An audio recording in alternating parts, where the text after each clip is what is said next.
think most of you know me. I grew up in Gibbs. My dad was retired military. He served post-World War II, Korea, and 2 tours of duty in Vietnam before he retired, and we settled here in the Gibbs community where my mother is from. A little bit about me. I went to college at Cincinnati College with Xavier University, where I got my degree in mortuary science. Several of you know me because I buried some of your family, or you've been on funerals when I was in it. I managed Stevens Mortuary for 25 years before I went to the clerk's office, where I started out as deputy clerk.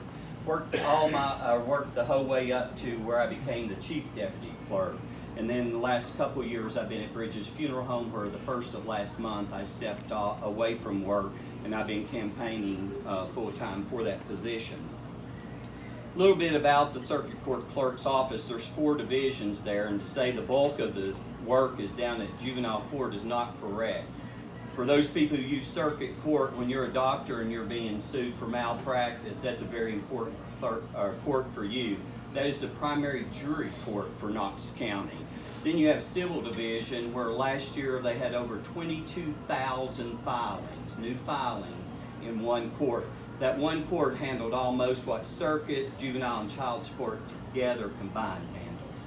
So to say that all the bulk of the work is down at Juvenile, that's incorrect. I would challenge that any time. The Circuit Court Clerk is a fee office. They collect fees through the courts. Sessions Court is a pay-as-you-go. Last year, Sessions Court collected $1.1+ million. Circuit was about a little over $500,000. The other courts were pretty much a wash because so much is done through indigent care when they file down there.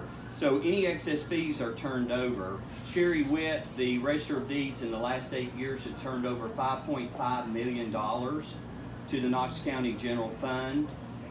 Mike Hammond turned over $800,000 in 16. Last year he turned over almost $1.5 million. Circuit Court Clerk in the last 8 years turned over $35,000.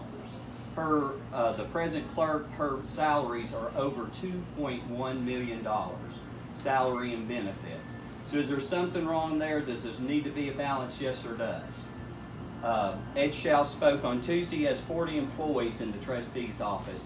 His payroll is $500,000. Circuit Court Clerk has 63 employees at $2.1 million. Do the math. There's something wrong there in balancing this out. I'm saying I've worked in the office. I know what needs to be done. If you elect me as your Circuit Court Clerk, on day 1, I go in, I know how to do the job.